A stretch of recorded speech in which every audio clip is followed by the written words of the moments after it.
মুমিন হয় কখন? যখন তার বিশ্বাস থাকে, ঠিক কিনা? আল্লাহ বিশ্বাস, আখিরাতে বিশ্বাস। এই বিশ্বাসটা কিন্তু অনেক দামি। টাকা দিয়ে বিশ্বাস কিনা যায় না। আমরা আল্লাহর উপর বিশ্বাস রাখি, আখিরাতে বিশ্বাস রাখি, নবী রাসূলদের উপর বিশ্বাস রাখি, তাই আমরা মুমিন। বিশ্বাসটা অনেক দামি। ঈমান যার মধ্যে থাকে সে হচ্ছে মুমিন। আমল পড়ে, আগে ঈমান। আগে কি? ঈমান হচ্ছে সংখ্যা, আমল হচ্ছে শূন্য। এখন ঈমান নাই, আপনার আছে শুধু আমল।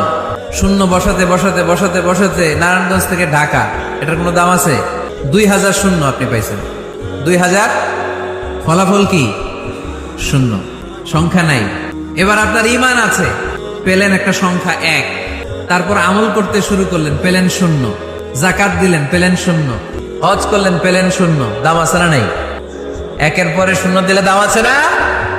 তাহলে আগে লাগবে কি? ঈমান। ঈমান মানে বিশ্বাস। বিশ্বাসটা খুব দামি। এই বিশ্বাস যেন নষ্ট না হয়, বিশ্বাসে যেন আঘাত না আসে। বিশ্বাসটা কত দামি জিনিস দেখেন।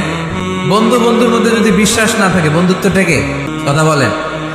স্বামী যদি স্ত্রীরে বিশ্বাস না করে, সম্পর্ক টিকে? কথা বলেন। বিশ্বাস অনেক দামি। দেখবেন বাবা যখন তার ছোট্ট মেয়েটাকে কোলে তুলে উপরে এরকম ছুঁড়ে মারে, ছোট্ট মেয়েটা খিলখিল করে হাসে। যদি নিচে পড়ে যায় ভর্তা হয়ে যাবে, তারপরেও হাসে। কারণ মেয়েটার বাবার উপর বিশ্বাস আছে, বাবা আমারে ফেলে দিবে না, বাবা ঠিকই আমাকে কোলে তুলে নেবে, ঠিক কিনা?